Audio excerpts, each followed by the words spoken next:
नमस्कार दोस्तों, स्वागत है आप सभी का अपने YouTube channel perfect study GS में। दोस्तों, हम लोग बिहार दरोगा मेंस का जो प्रैक्टिस सेट कर रहे हैं उसमें आज हम लोग प्रैक्टिस सेट नंबर 2 को करेंगे। इससे पहले दोस्तों हम लोग एक प्रैक्टिस सेट कर चुके हैं। अगर उसे आपने नहीं देखे हैं तो मेरे प्लेलिस्ट में जाकर उसे देख सकते हैं। दोस्तों, यह प्रैक्टिस सेट जो एडुटीरिया का नया बुक आया हुआ है उसी से हम लोग करेंगे। दोस्तों, आपसे एक रिक्वेस्ट है कि आप मेरे चैनल पे नए हैं, इसे सब्सक्राइब कर लें, इसे लाइक करना ना भूलें, दोस्तों में शेयर करें फेसबुक, व्हाट्सएप, टेलीग्राम के माध्यम से। दोस्तों, इससे पहले हम लोग विद्यासागर का जो बुक है रोशन आनंद सर का ज्ञान बिंदु जीएस, उसको हम लोग समाप्त कर चुके हैं। अगर उसे आपने नहीं देखे हैं तो मेरे प्लेलिस्ट में जाकर उसे देख सकते हैं। हम लोग आप प्लेटफॉर्म का वॉल्यूम 1 को समाप्त कर चुके हैं। केबीसी नैनो बुक में 19 प्रैक्टिस सेट कर चुके हैं और आपको वॉल्यूम 3 जो आया हुआ है प्लेटफॉर्म का, उसमें भी हम लोग 3 प्रैक्टिस सेट कर चुके हैं।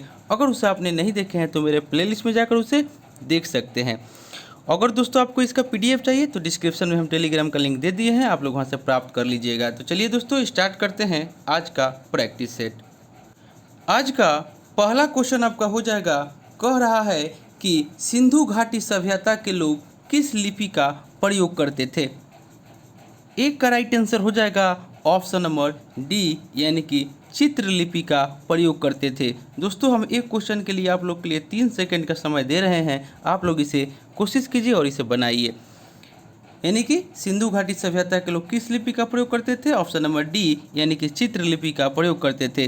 सिंधु घाटी सभ्यता के लोग चित्रलिपि का प्रयोग करते थे और इस लिपि का सर्वाधिक पूरा नमूना जो है वो आपको 1853 में मिला था और यह लिपि अभी तक पढ़ी नहीं जा सकी है और यह दाईं से बाईं ओर लिखी जाती थी और ब्राह्मी तथा अरामाइक लिपि अशोक के शासनकाल से आपको प्रचलित थी। ब्राह्मी और अरामाइक जो थे वो अशोक के शासनकाल से प्रचलित थी। नेक्स्ट देख लेते हैं क्वेश्चन नंबर 2 में आपको कह रहा है कि गुप्तकालीन प्रशासन के संबंध में निम्नलिखित में से असत्य कथन की पहचान करना है। 2 का राइट आंसर हो जाएगा ऑप्शन नंबर डी, यानी कि इस काल में जंगली भूमि को खील कहा जाता था। यह आपका option number D right answer हो जाएगा। गुप्त काल में जंगली भूमि को अपहत कहा जाता था और गुप्त काल में आपको भूमि को मुख्यतः 5 भागों में बांटा गया, जो कि आपको क्षेत्र भूमि जो कि खेती योग्य भूमि थी, वास्तु भूमि निवास करने योग्य भूमि थी, चारागाह भूमि पशुओं के चारा के योग्य भूमि थी, खील भूमि वैसी भूमि जो जोतने योग्य नहीं थी और आपको एक अपरह भूमि थी जो कि जंगली भूमि थी। आपका आंसर डी हो जाएगा, या कि असत्य कथन का पहचान करना था, जो कि आपका असत्य है। यानी कि इस काल में जंगली भूमि को खील कहा जाता था, यह आपका असत्य है। खील जो था वैसी भूमि को जोतने योग्य नहीं है उसको कहा जाता था और आपको जंगली भूमि अगहत भूमि को कहा जाता था, यानी कि option number D right answer हो जाएगा। नेक्स्ट देख लेते हैं क्वेश्चन नंबर 3 में आपको कह रहा है कि प्रसिद्ध तमिल ग्रंथ जीवक चिंतामणि के रचनाकार कौन है। 3 का राइट आंसर हो जाएगा ऑप्शन नंबर बी, यानी कि तरुत्कर देवर। तरुत्कर देवर जो है आपको यहाँ पे इनका पूरा नाम हो जाएगा तिरुत्कर हो जाएगा, जो कि तिरुत्कर देवर जो है ये हो जाएंगे आपको जीवक चिंतामणि के रचनाकार। और जीवक चिंतामणि जैन मुनि एवं महाकवि तिरुत्कर देव की अमर कृति है और यह ग्रंथ 13 खंडों में विभाजित है और इस महाकाव्य में जीवक नामक राजकुमार के जीवन वृत्त का वर्णन है। और मणि मेखले जो है अब ऑप्शन नंबर सी में जो दे रहा है, मणि मेखले भी एक महान तमिल ग्रंथ है जिसकी रचना एक व्यापारी शीतले सत्यनारायण ने की थी, यानी कि इसका right answer option number B हो जाएगा। नेक्स्ट देख लेते हैं क्वेश्चन नंबर 4 में कह रहा है कि निम्नलिखित में से कौन सल्तनत काल में अंतर्राष्ट्रीय बंदरगाह के रूप में प्रसिद्ध था। 4 का राइट आंसर हो जाएगा ऑप्शन नंबर ए, यानी कि देवल जो था सल्तनत काल में अंतर्राष्ट्रीय बंदरगाह के रूप में प्रसिद्ध था और दिल्ली, सोनारगांव एवं अहिलवाड़ सल्तनत काल के महत्वपूर्ण व्यापारिक केंद्र थे और इस काल में अहिलवाड़ व्यापारियों के तीर्थ स्थल के रूप में विख्यात था। ऑप्शन नंबर ए इसका राइट आंसर हो जाएगा। नेक्स्ट देख लेते हैं क्वेश्चन नंबर 5 कह रहा है कि शेख अहमद सरहिंदी निम्न में से किनके समकालीन थे। 5 का राइट आंसर हो जाएगा ऑप्शन नंबर सी, ये आपको अकबर के समकालीन थे। शेख अहमद सरहिंदी अकबर के समकालीन थे। इन्होंने भारत में नक्शबंदी सिलसिला का प्रचार किया था और बाकी बिल्लाह इनके गुरु थे। बाकी बिल्ला जो थे इनके गुरु थे और नक्शबंदी सिलसिला की स्थापना ख्वाजा उबैदुल्लाह ने की थी। और इस संप्रदाय के लोगों को नक्शबंदी इसलिए कहा गया है कि ये लोग अत्याधुनिक तत्वों से संबंधित तरह तरह के नक्शे बनाकर उसमें रंग भरते थे। यानी कि इसका right answer option number C हो जाएगा। नेक्स्ट देख लेते हैं, आपको सूची 1 यानी कि शासक है और सूची 2 में कार्य दिया हुआ है, आपको मिलान करना है। शासक है और आपको कार्य है। 6 का राइट आंसर हो जाएगा ऑप्शन नंबर बी, यानी कि बलबन जो थे वह आपको चिहलगानी का अंत किए थे। उसके बाद अकबर जो थे वह दास प्रथा का अंत किए थे। फिरोज शाह तुगलक जो थे वह आपको रोजगार के दफ्तर की स्थापना किए थे और अलाउद्दीन खिलजी मूल्य नियंत्रण प्रणाली लागू किए थे। यानी कि 6 का right answer option number B हो जाएगा। नेक्स्ट देख लेते हैं, क्वेश्चन नंबर 7 में आपको कह रहा है कि भारत में सर्वप्रथम जिले में पुलिस थाना की स्थापना किसके द्वारा की गई। 7 का राइट आंसर हो जाएगा ऑप्शन नंबर ए, लॉर्ड कॉर्नवालिस के द्वारा की गई थी। भारत में लॉर्ड कॉर्नवालिस ने सर्वप्रथम जिलों में पुलिस थाना की स्थापना कर एक दरोगा को इसका इंचार्ज बनाया और इससे पूर्व इसने ग्रामीण क्षेत्रों में जमींदारों को प्राप्त पुलिस अधिकार को वापस लिया था और अपने न्यायिक सुधारों के अंतर्गत कॉर्नवालिस ने जिले की समस्त शक्ति कलेक्टर के हाथों में सौंपी थी और आपको 1793 ईस्वी में प्रसिद्ध कॉर्नवालिस कोड का निर्माण करवाया, जो शक्तियों के पृथक्करण पर आधारित। इसी ने 1793 में बंगाल में अस्थायी बंदोबस्त लागू किया था। इसका right answer option number A हो जाएगा। नेक्स्ट देख लेते हैं, क्वेश्चन नंबर 8 में आपको कह रहा है कि प्राचीन भारत के प्रसिद्ध शासक जिसने अपने जीवन के अंतिम दिनों में जैन धर्म अपना लिया था। 8 का राइट आंसर हो जाएगा ऑप्शन नंबर बी, यानी कि चंद्रगुप्त मौर्य। प्राचीन भारत के प्रसिद्ध शासक चंद्रगुप्त ने अपने जीवन के अंतिम दिनों में जैन धर्म अपना लिया था और उसने जैन साधु भद्रबाहु से आपको जैन धर्म की दीक्षा लेकर श्रवणबेलगोला यानी कि कर्नाटक में 298 ईस्वी पूर्व में उपवास यानी कि संलेखना विधि के द्वारा अपना शरीर त्यागा था। यानी कि ऑप्शन नंबर बी इसका राइट आंसर हो जाएगा। क्वेश्चन नंबर 9 में आपको कह रहा है कि भील विद्रोह भारत के किस क्षेत्र में हुआ था। 9 का right answer option number B हो जाएगा। यह आपको पश्चिमी घाट में हुआ था।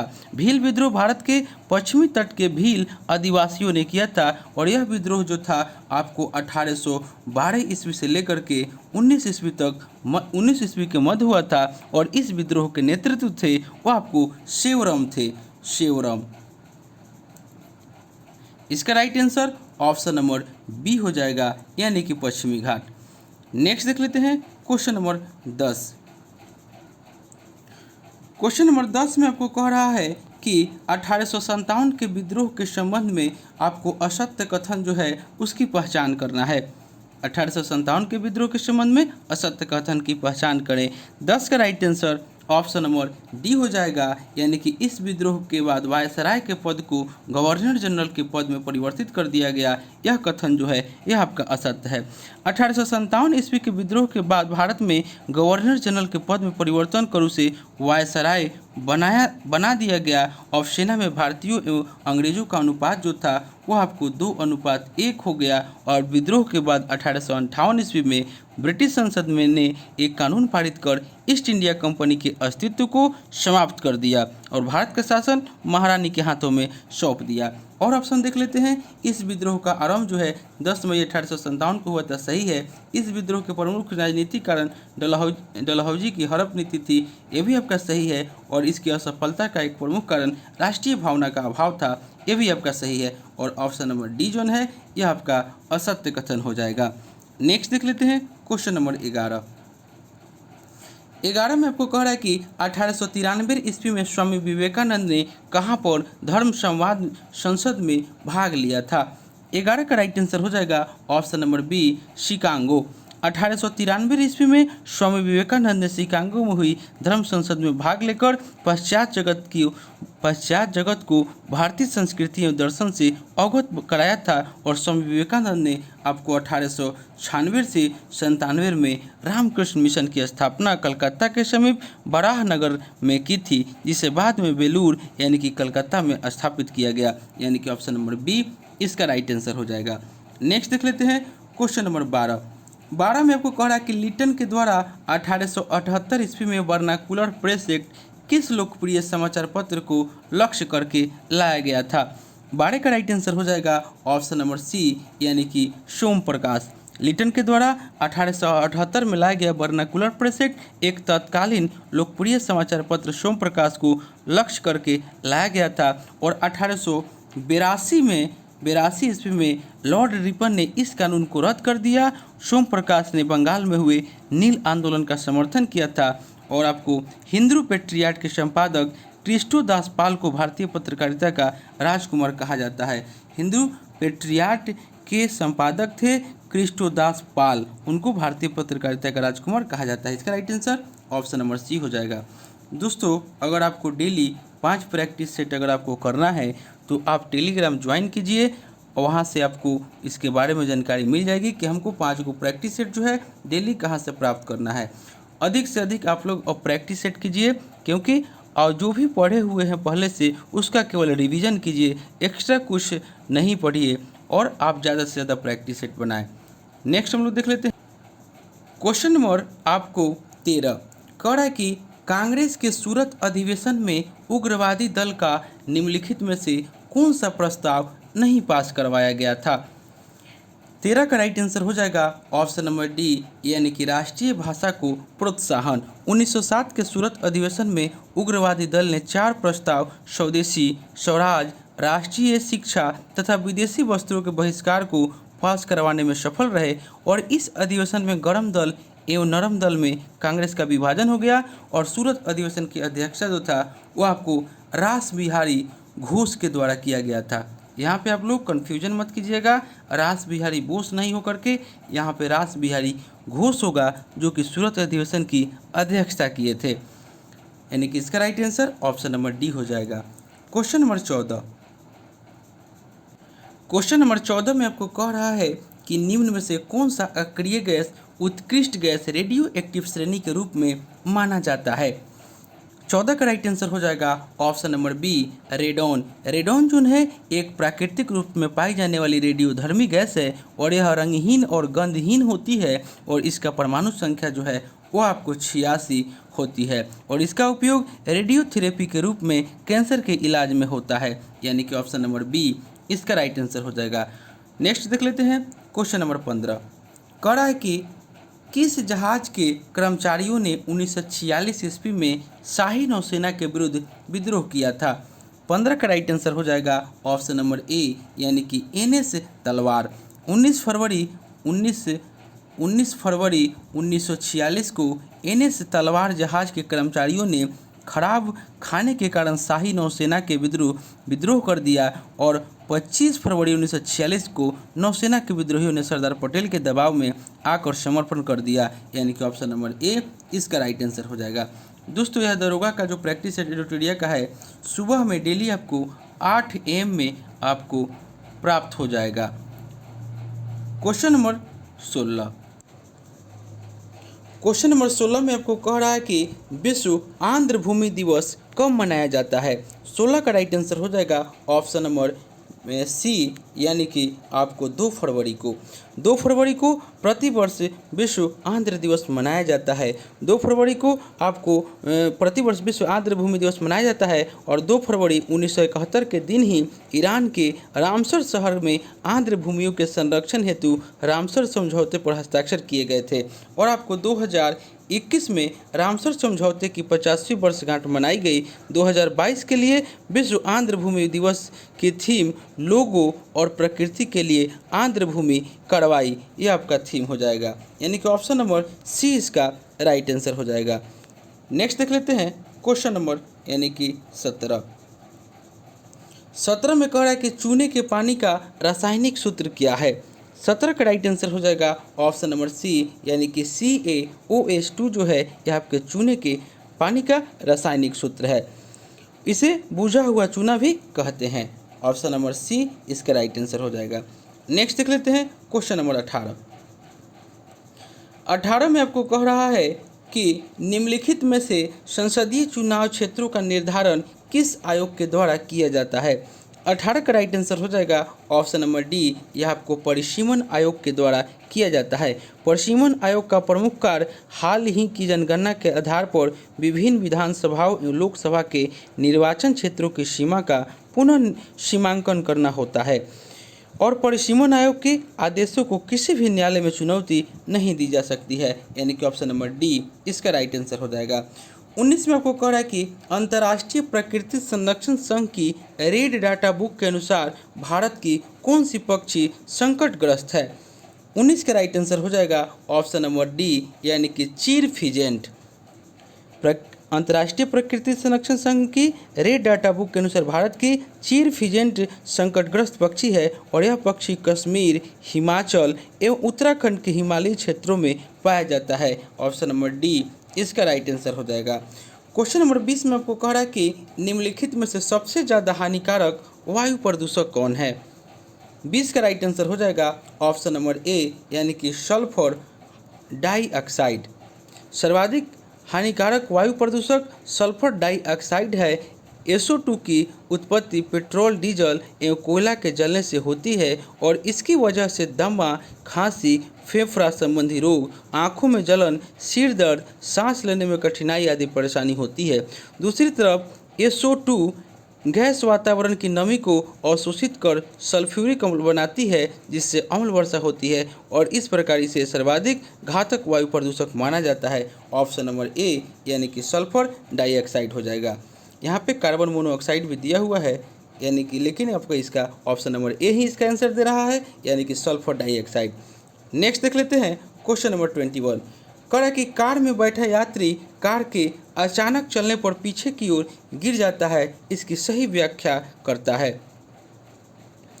21 का राइट आंसर हो जाएगा ऑप्शन नंबर डी, यानी कि न्यूटन का प्रथम गति का नियम। न्यूटन के प्रथम गति के नियम या जड़त्व के नियम के अनुसार बाह्य के अभाव में किसी वस्तु में अपनी विरामावस्था या समान गति की अवस्था को बनाए रखने की प्रवृत्ति होती है। इसी कारण कार में बैठा हुआ यात्री जो है वह कार के अचानक चलने और पीछे की ओर झुक जाते हैं, क्योंकि यात्री के शरीर का निचला भाग गाड़ी के साथ साथ चलने लगता है, लेकिन ऊपरी भाग जड़त्व के कारण विरामा अवस्था से ही बना रहता है। इसीलिए ऑप्शन इसका राइट आंसर डी हो जाएगा।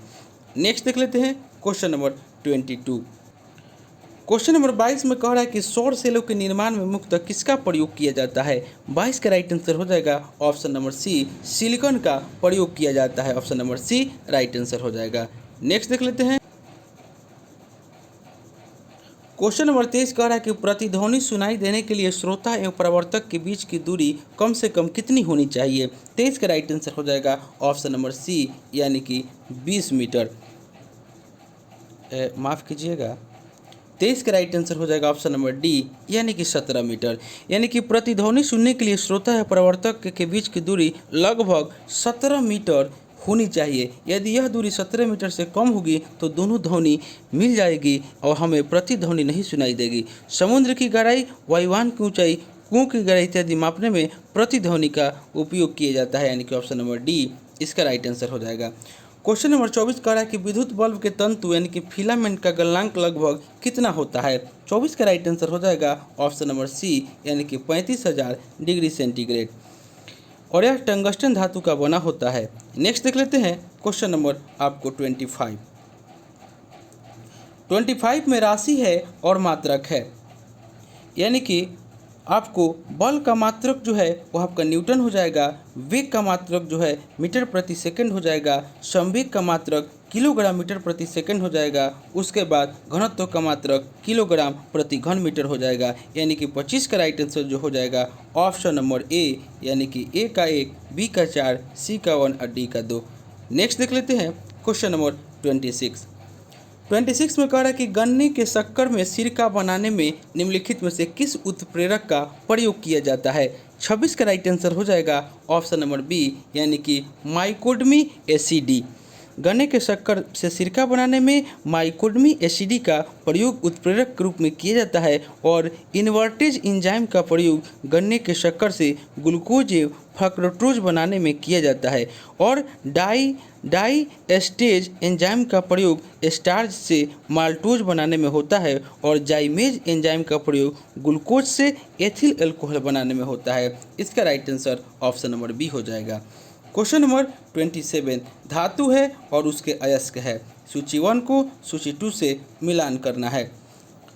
27 में यानी कि धातु जो मैग्नीशियम हो जाएगा, इसका अयस्क डोलोमाइट हो जाएगा, यानी कि ए का 4। तांबा का अयस्क एजुराइट हो जाएगा, यानी कि बी का 2। टिन का अयस्क जो है वो हो जाएगा कैसीटेराइट यानी कि ऑप्शन नंबर ए। और जस्ता का हो जाएगा आपको कैलामाइन, यानी कि 27 का right answer option number A हो जाएगा।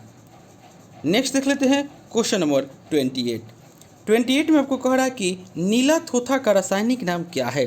28 का राइट आंसर हो जाएगा ऑप्शन नंबर ए, यानी कि कॉपर सल्फेट। नीला थोथा का रासायनिक नाम कॉपर सल्फेट है और इसका जलीय घोल अम्लीय होता है और इसका उपयोग कीटनाशक के रूप में विद्युत शैलों में कॉपर के शुद्धिकरण में आदि में किया जाता है। नेक्स्ट देख लेते हैं क्वेश्चन नंबर 29।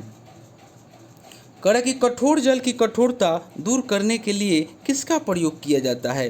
29 का राइट आंसर हो जाएगा ऑप्शन नंबर सी, यानी कि सोडियम कार्बोनेट का प्रयोग किया जाता है। कठोर जल की कठोरता दूर करने हेतु इसमें सोडियम कार्बोनेट मिलाया जाता है और कठोर जल में कैल्शियम एवं मैग्नीशियम के क्लोराइड, सल्फेट और बाइकार्बोनेट घुले रहते हैं और इन लवणों की उपस्थिति के कारण ही जल कठोर हो जाता है, यानी कि option number C right answer हो जाएगा।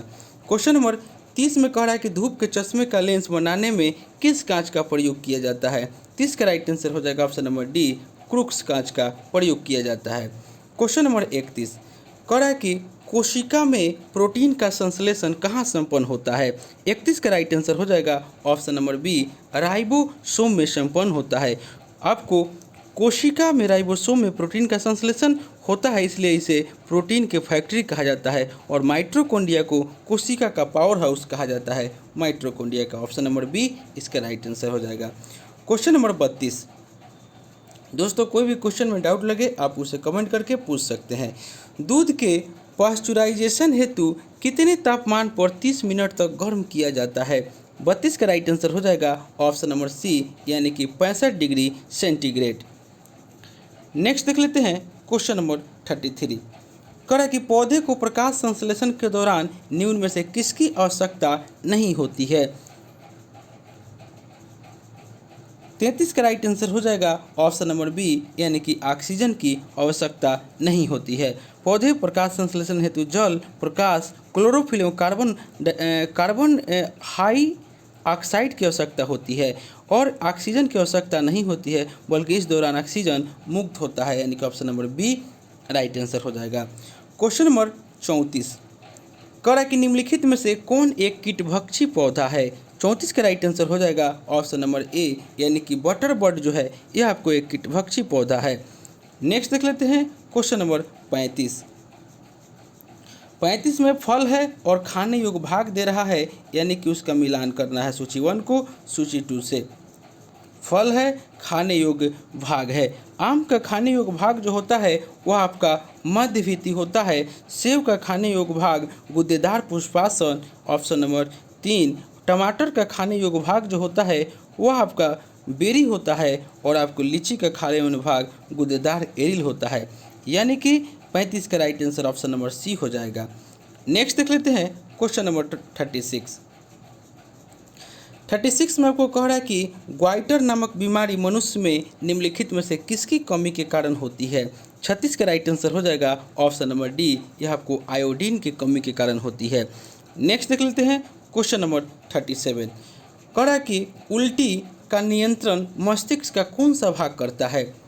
37 का राइट आंसर हो जाएगा ऑप्शन नंबर डी, यानी कि मेडुला ऑब्लांगेटा। उल्टी का नियंत्रण मेडुला ऑब्लांगेटा के द्वारा किया जाता है और यह मस्तिष्क का सबसे पीछे का भाग होता है और इसका मुख्य कार्य उपापचय, रक्तदाब, आहार नल के क्रमाकुंचन, हृदय की धड़कन तथा श्वसन का नियंत्रण करना है। ऑप्शन नंबर डी इसका राइट आंसर हो जाएगा।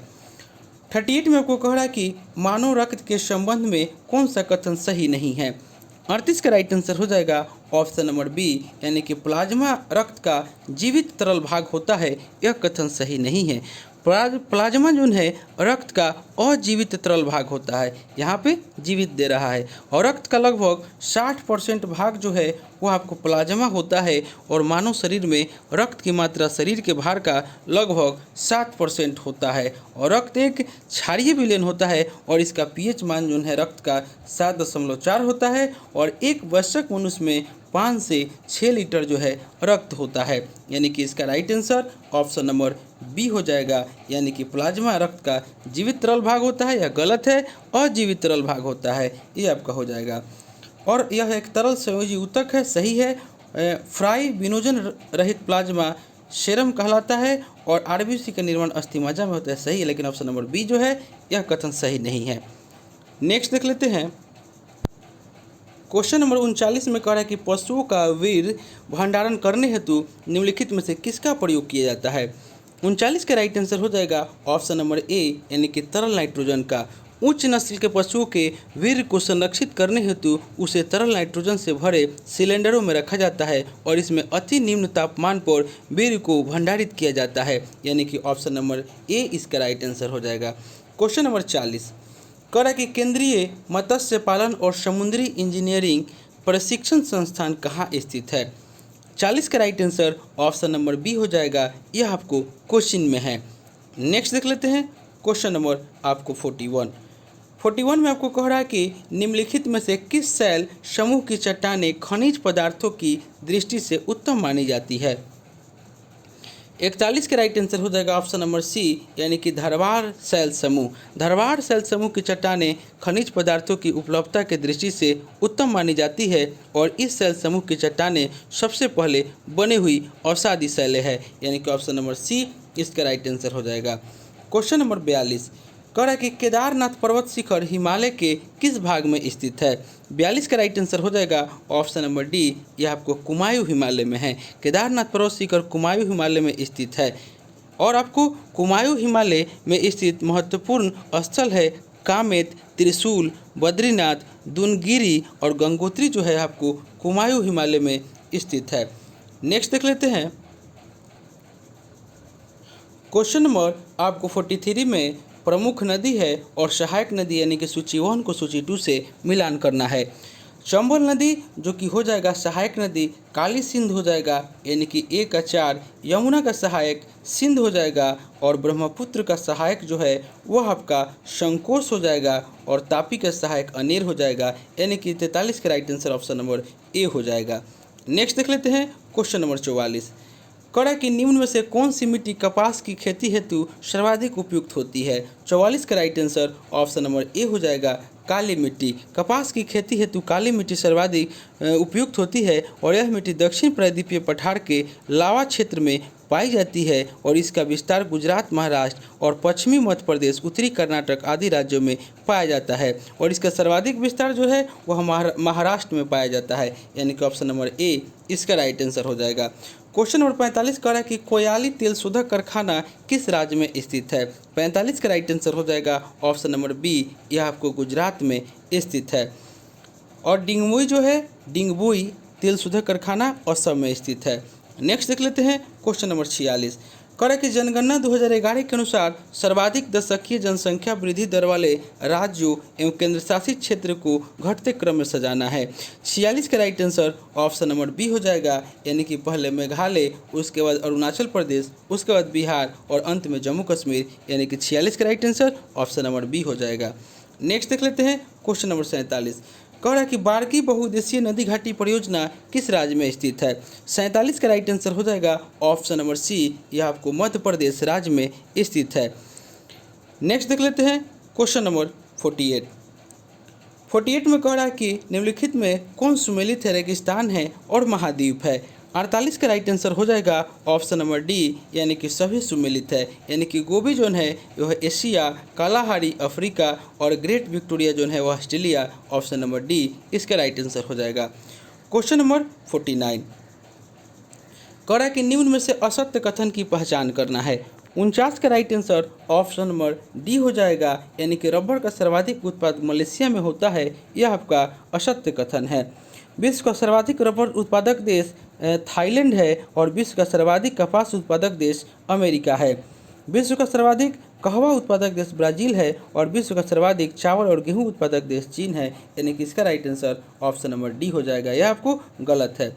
चिली विश्व का सर्वाधिक तंबा उत्पादक देश है, सही है। वेलिंगटन डेयरी उद्योग के लिए प्रसिद्ध है, सही है। और बुशमैन जनजाति कलहारी मरुस्थल में पाई जाती है, सही है। ऑप्शन नंबर डी जो है यह कथन असत्य हो जाएगा। क्वेश्चन नंबर 50 कह रहा है कि पोर्ट ब्लेयर किस द्वीप पर स्थित है। 50 का right answer option number B हो जाएगा, यह आपको साउथ अंडमान द्वीप पर स्थित है। नेक्स्ट देख लेते हैं क्वेश्चन नंबर 51 में आपको कह रहा है कि किस चार्टर अधिनियम के द्वारा बंगाल के गवर्नर जनरल को भारत का गवर्नर जनरल बना दिया गया। 51 का राइट आंसर हो जाएगा ऑप्शन नंबर ए, यानी कि 1833 का चार्टर अधिनियम। दोस्तों अगर हम चाहेंगे तो इसको कम समय में भी इस प्रैक्टिस सेट को समाप्त कर लेंगे, लेकिन कुछ डिटेल बता देने से आप लोगों को क्लियर भी हो जाएगा। तो दोस्तों आप कमेंट करके ज़रूर बताइएगा कि आपको ज़्यादा डिटेल में प्रैक्टिस सेट करना है कि कम समय में करना है। इसका right answer option number A हो जाएगा, यानी कि 1833 का चार्टर अधिनियम। 1833 के चार्टर अधिनियम के द्वारा बंगाल के गवर्नर जनरल को भारत का गवर्नर जनरल बना दिया गया था और इसी अधिनियम के द्वारा कंपनी के व्यापारिक अधिकार पूर्णतः समाप्त कर दिया गया और भारत में एक विधि आयोग की स्थापना की गई थी 1833 के चार्टर अधिनियम के तहत। ऑप्शन नंबर ए इसका राइट आंसर हो जाएगा। क्वेश्चन नंबर 52 कह रहा है कि संसदीय प्रणाली में राष्ट्रपति के द्वारा विधायी, न्यायिक एवं आपातकालीन शक्तियों का उपयोग वास्तव में किसकी सलाह पर करता है। 52 का राइट आंसर हो जाएगा ऑप्शन नंबर सी, यानी कि यह मंत्रिपरिषद की सलाह पर करता है। संविधान के अनुच्छेद 74 के 1 के तहत राष्ट्रपति अपने कर्तव्यों का प्रयोग मंत्रिपरिषद की सलाह पर करता है और संविधान के अनुच्छेद 53 के तहत संघ की कार्यपालिका शक्ति राष्ट्रपति में निहित होती है, यानी कि ऑप्शन नंबर सी इसका राइट आंसर हो जाएगा। 53 में कह रहा है कि निम्नलिखित में से कौन सी स्वतंत्रता संविधान की प्रस्तावना में नहीं दी गई है। 53 का राइट आंसर हो जाएगा ऑप्शन नंबर डी, यानी कि अवसर। भारतीय संविधान की प्रस्तावना के अनुसार भारतीय संविधान में विचार, अभिव्यक्ति, विश्वास, धर्म और उपासना की स्वतंत्रता प्रदान की गई है, साथ ही प्रतिष्ठा एवं अवसर की समता प्रदान की गई है। और यहाँ पे आपको स्वतंत्रता की बात है, ऑप्शन नंबर डी इसका राइट आंसर हो जाएगा। नेक्स्ट देख लेते हैं क्वेश्चन नंबर 54 कह रहा है कि भारतीय संविधान के विदेशी स्रोत के संबंध में निम्नलिखित में से कौन से जोड़े गलत मिलान है। 54 का right answer option number B हो जाएगा। कनाडा जो संसदीय शासन दे रहा है यह आपका गलत है। कनाडा के संविधान से भारतीय संविधान में संघात्मक विशेषताएं तथा अवशिष्ट शक्तियां केंद्र के पास संबंधी प्रावधान लिया गया है और आयरलैंड के संविधान से नीति निर्देशक तत्व, राष्ट्रपति का निर्वाचक मंडल, ऑस्ट्रेलिया के संविधान से प्रस्तावना की भाषा तथा समवर्ती सूची के संबंध प्रावधान लिया गया है और आपको जापान से विधि के द्वारा स्थापित प्रक्रिया, यह आपको ऑप्शन नंबर बी इसका राइट आंसर हो जाएगा। नेक्स्ट देख लेते हैं क्वेश्चन नंबर 55 में अनुसूची है और प्रावधान है। सूची 1 को सूची 2 से मिलान करना है, यानी कि द्वितीय अनुसूची जो है वह आपको वेतन, पेंशन एवं भत्ता से, तृतीय अनुसूची जो हो जाएगा शपथ ग्रहण से, उसके बाद षष्ठम अनुसूची जो हो जाएगा जनजातीय क्षेत्रों का प्रशासन और 8वीं अनुसूची भाषाई प्रावधान, यानी कि 55 का right answer option number A हो जाएगा। नेक्स्ट देख लेते हैं क्वेश्चन नंबर 56 में आपको कह रहा है कि बिहार किस क्षेत्रीय परिषद के अंतर्गत आता है। 56 का right answer option number D हो जाएगा, यह आपको पूर्वी क्षेत्रीय परिषद के अंतर्गत आता है। नेक्स्ट देख लेते हैं क्वेश्चन नंबर 57 में आपको कह रहा है कि अब तक कितने पूर्व राष्ट्रपतियों को भारत रत्न से सम्मानित किया जा चुका है। 57 का राइट आंसर हो जाएगा ऑप्शन नंबर डी, यानी कि 6 राष्ट्रपतियों को। सर्वपल्ली राधाकृष्णन, राजेंद्र प्रसाद, जाकिर हुसैन, एपीजे अब्दुल कलाम, डॉक्टर बीवी गिरी और Pranab Mukherjee. Option number D right answer हो जाएगा। 58 में कह रहा है कि निम्नलिखित कथनों में से किसे मौलिक अधिकार के अंतर्गत नहीं रखा गया है। 58 का राइट आंसर हो जाएगा ऑप्शन नंबर ए, यानी कि लोक कल्याण की अभिवृद्धि। राज्य के नीति निर्देशक सिद्धांत के अनुच्छेद 38 में लोक कल्याण की अभिवृद्धि की बात कही गई है। ऑप्शन नंबर ए इसका राइट आंसर हो जाएगा। क्वेश्चन नंबर 59 में कह रहा है कि निम्नलिखित में से किसका वेतन एवं भत्ता भारत की संचित निधि पर भारित नहीं है। 59 का राइट आंसर हो जाएगा ऑप्शन नंबर डी, महानवादी। भारत के महानवादी का वेतन और भत्ता संचित निधि पर भारित नहीं होता है। भारत की संचित निधि पर भारित वेतन भत्ते में राष्ट्रपति, उपराष्ट्रपति, लोकसभा अध्यक्ष, उपाध्यक्ष, सर्वोच्च और उच्च न्यायालय के न्यायाधीश तथा नियंत्रक के महालेखा परीक्षक का वेतन भत्ता शामिल होता है, यानी कि ऑप्शन डी इसका राइट आंसर हो जाएगा। क्वेश्चन नंबर 60 कह रहा है कि निम्नलिखित में से कहाँ उपराज्यपाल का पद नहीं है। 60 का राइट आंसर हो जाएगा ऑप्शन नंबर बी, यानी कि लक्षद्वीप। लक्षद्वीप तथा दादर नगर हवेली में उपराज्यपाल का पद नहीं होता है, वहाँ पर प्रशासक कार्यभार संभालते हैं। ऑप्शन नंबर बी इसका राइट आंसर हो जाएगा। नेक्स्ट देख लेते हैं। 61 में आपको कह रहा है कि किसी संसद सदस्य की अयोग्यता से संबंधित विवाद का अंतिम विनिश्चय कौन करता है। 61 का राइट आंसर हो जाएगा ऑप्शन नंबर डी, राष्ट्रपति। किसी संसद सदस्य की योग्यता का अंतिम विनिश्चय चुनाव आयोग की सलाह से राष्ट्रपति करता है। यदि कोई सदस्य सदन की अनुमति के बगैर 60 दिनों की अवधि से अधिक समय के लिए सदन के सभी अधिवेशनों में अनुपस्थित रहता है तो सदन उसकी सदस्यता समाप्त कर सकता है, यानी कि option number D right answer हो जाएगा। 62 में कह रहा है कि आपातकाल के संबंध में निम्नलिखित कथनों में से कौन असत्य है। 62 का राइट आंसर हो जाएगा ऑप्शन नंबर बी, यानी कि राष्ट्रीय आपातकाल के समय राज्य सरकार निलंबित हो जाती है। यह कथन जो है आपका असत्य है। राष्ट्रीय आपातकाल की घोषणा राष्ट्रपति के द्वारा की जाती है, सही है। अंतिम राष्ट्रीय आपातकाल की घोषणा 1975 में हुई थी, सही है। और वृत्तीय आपातकाल की घोषणा अनुच्छेद 360 के तहत की जाती है, भी आपका सही। ऑप्शन नंबर बी जो है यह असत्य हो जाएगा। क्वेश्चन नंबर 63 में कह रहा है कि सर्वोच्च न्यायालय के द्वारा भारतीय नागरिकों के मूल अधिकारों की सुरक्षा किस अनुच्छेद के तहत की जाती है। 63 का राइट आंसर हो जाएगा ऑप्शन नंबर सी, अनुच्छेद 32 के तहत। इसके संदर्भ में सर्वोच्च न्यायालय को 5 तरह की रीट जारी करने की शक्ति है। बंदी प्रत्यक्षीकरण, परमादेश, प्रतिषेध लेख, उत्प्रेषण और अधिकार परीक्षा लेख। नेक्स्ट देख लेते हैं क्वेश्चन नंबर 64। कह रहा है कि स्वतंत्र भारत में पंचायती राज का शुभारंभ कब हुआ था। 64 का right answer option number D हो जाएगा 1959 ईस्वी में। स्वतंत्र भारत में पंचायती राज का प्रारंभ 2 अक्टूबर 1959 ईस्वी को प्रधानमंत्री जवाहरलाल नेहरू के द्वारा राजस्थान के नागौर जिलों में हुआ था, यानी कि ऑप्शन नंबर डी इसका राइट आंसर हो जाएगा। क्वेश्चन नंबर 65 कह रहा है कि किस संविधान संशोधन के द्वारा दल बदल को प्रतिबंधित किया गया।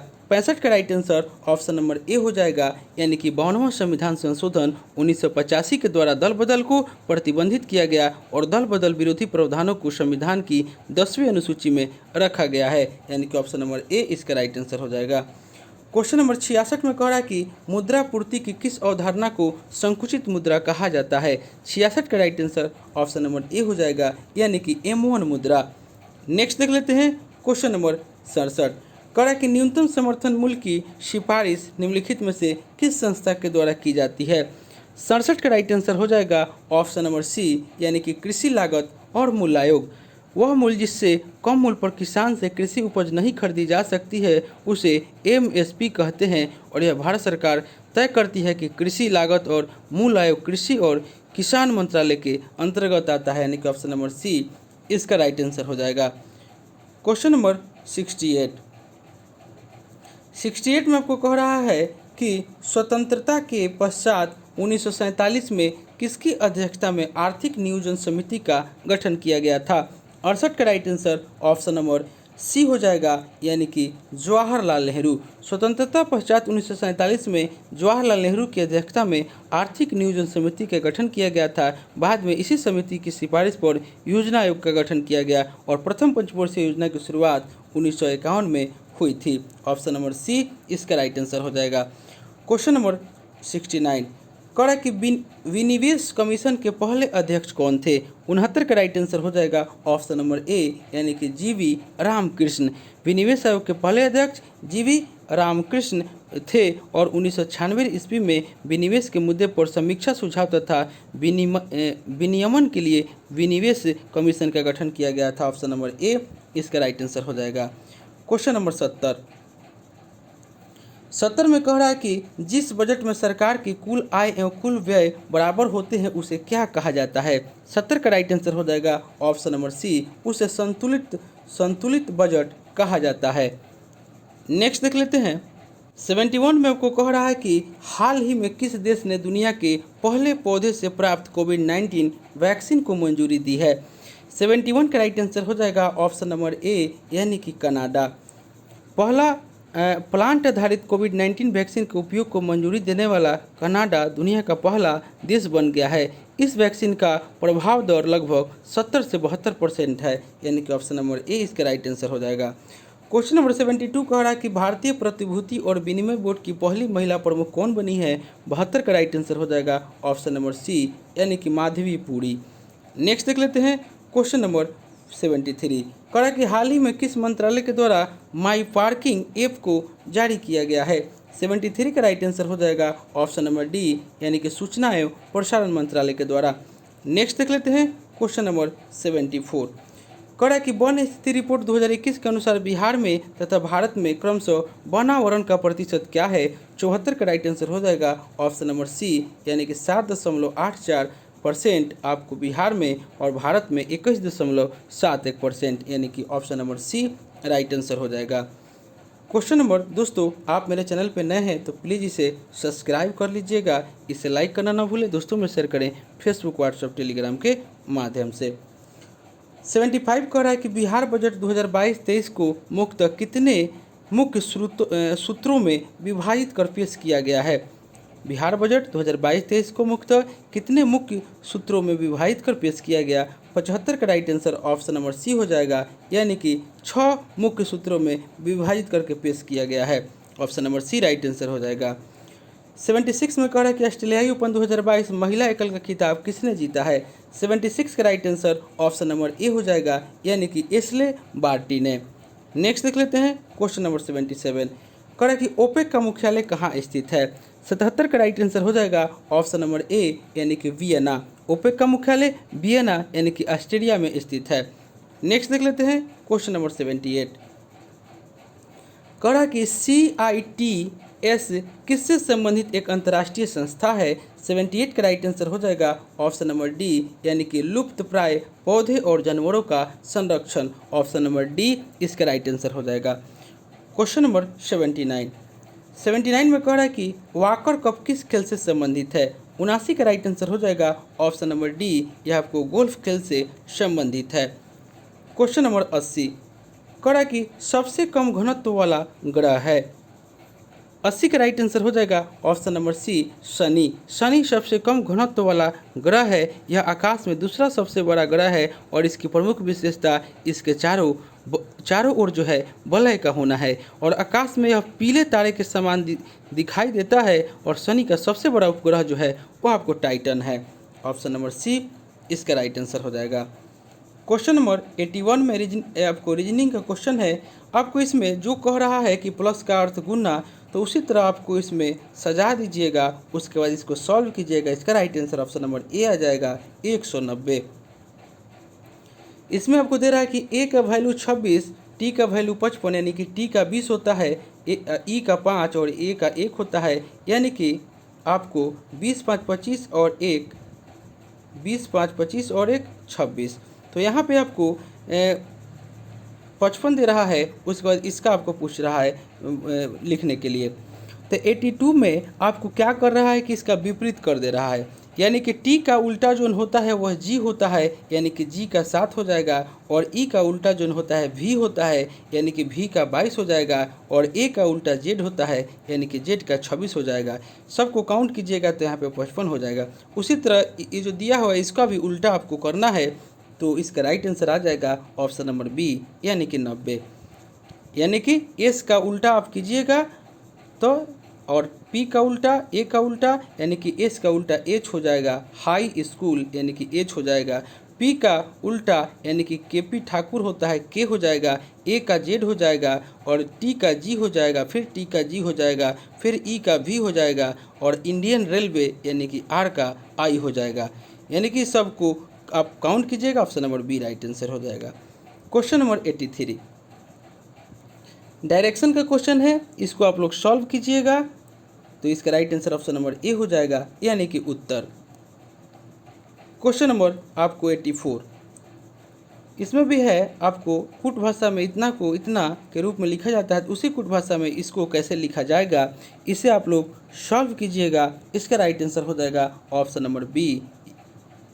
दोस्तों इसका मैथ का हम सॉल्यूशन दे देंगे, आप लोग वहाँ से भी इसे बना लीजिएगा, पीडीएफ के साथ इसका सॉल्यूशन हम आप लोगों को दे देंगे।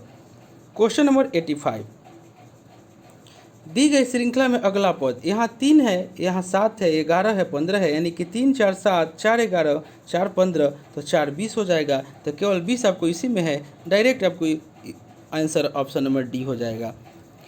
माफ़ कीजिएगा 85 में जो आपको दे रहा है यानी कि 3 4 7 4 11 और 4 15 और 15 4 19 होता है, यानी कि ऑप्शन नंबर देख लेना है 19 दो गो में है, तो आपको इसको भी देखना है, यानी कि डब्ल्यू का 23, भी का 22, यू का 21 और टी का 20 होता है। तो टी का 20 तो उसके बाद 19 हो जाएगा, इसीलिए इसका right answer option number C हो जाएगा, यानी कि ऊपर में एक एक माइनस हो रहा है और आपको संख्या में 4 4 बढ़ रहा है, option number C right answer हो जाएगा। क्वेश्चन नंबर 86 करा कि महिला शोधकर्ता और अंतःमुखी, 86 का right answer option number C हो जाएगा, यानी कि महिला जो है वह अंतर्मुखी भी हो सकती है और शोधकर्ता यानी कि ऑप्शन नंबर सी इसका राइट आंसर हो जाएगा। क्वेश्चन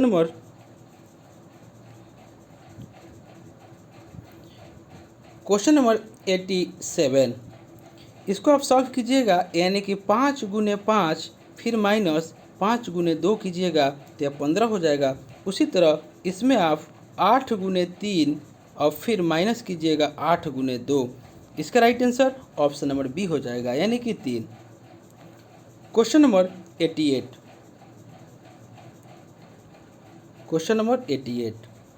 88 का right answer option number B हो जाएगा, यानी कि वह आकृति चुने जो जेड के खुले रूप से सबसे अधिक मिलती जुलती है, यानी कि ऑप्शन नंबर बी जो है मिलती जुलती है। क्वेश्चन नंबर 89 में कह रहा है कि दी गई आकृति बनाने के लिए न्यूनतम सीधी रेखाएं ज्ञात करना है, इसका right answer option number A हो जाएगा, यानी कि 13। क्वेश्चन नंबर 90 कह रहा है कि उस आकृति की पहचान करें जो पैटर्न को पूरा करता है, ऑप्शन नंबर सी जो है यह पैटर्न को पूरा करता है। क्वेश्चन नंबर 91 कह रहा है कि यदि किसी आयत की लंबाई 25% बढ़ाए और चौड़ाई 20% घट जाए तो आयत के क्षेत्रफल में कौन सा परिवर्तन होगा, तो इसका right answer option number D हो जाएगा, अपरिवर्तित। इसको आप बनाइएगा, यानी कि x + y + x × y/100, इसी से आपको बनेगा। उसके बाद इसका परिवर्तन निकालना है, तो इसका राइट आंसर आ जाएगा ऑप्शन नंबर डी। नेक्स्ट देख लेते हैं क्वेश्चन नंबर 92 150 मीटर लंबी रेलगाड़ी विपरीत दिशा में आती हुई एक दूसरी रेलगाड़ी 100 मीटर को 10 सेकंड में पार करती है। यदि पहली रेलगाड़ी 30 किलोमीटर प्रति घंटा हो तो दूसरी रेलगाड़ी की रफ्तार आपको ज्ञात करना है। यह आपको बनाइएगा तो यानी कि दोनों आपको गाड़ी की जो लंबाई है वो आपको जुड़ जाएगा, यानी कि आपको 150 + 100 बटा x + 30 गुने आपको 18/5 हो जाएगा और बराबर जो है वह 10 सेकेंड हो जाएगा, यानी कि इसको सॉल्व कीजिएगा तो इसका right answer option number C हो जाएगा, 60 किलोमीटर प्रति घंटा। क्वेश्चन नंबर 93 इसका right answer option number D हो जाएगा, यानी कि 20 लीटर। 94 का right answer option number C हो जाएगा, यानी कि 42 दिन। नेक्स्ट देख लेते हैं क्वेश्चन नंबर 95 का right answer option number C हो जाएगा, यानी कि 5.50 kg। क्वेश्चन नंबर 96 इसका राइट आंसर हो जाएगा ऑप्शन नंबर बी, यानी कि 6.2/3, यानी कि साधारण ब्याज की दर से एक राशि 15 वर्षों में दोगुनी हो जाती है, यानी कि इसका होता है आपको n-1 यानी कि दोगुनी हो जाती है। 96 में कह रहा है कि मूलधन आपका 100 रुपये हो जाएगा, आपका मिश्र धन जो है यानी कि दोगुना 200 रुपये हो जाएगा, ब्याज आपका फिर उस 200 माइनस 100 100 रुपये हो जाएगा। तो यानी कि आपको इसका स्क्वायर कर दीजिएगा, यानी कि 100 के स्क्वायर बटा 100 गुने 15, तो ऑप्शन नंबर बी इसका राइट आंसर हो जाएगा। नेक्स्ट देख लेते हैं क्वेश्चन नंबर 97। 97 का right answer option number A हो जाएगा, यानी कि 4:7।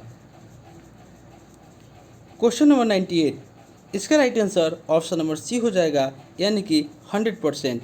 हम आपको इसका सॉल्यूशन दे देंगे, आप लोग वहाँ से भी इसको बना लीजिएगा।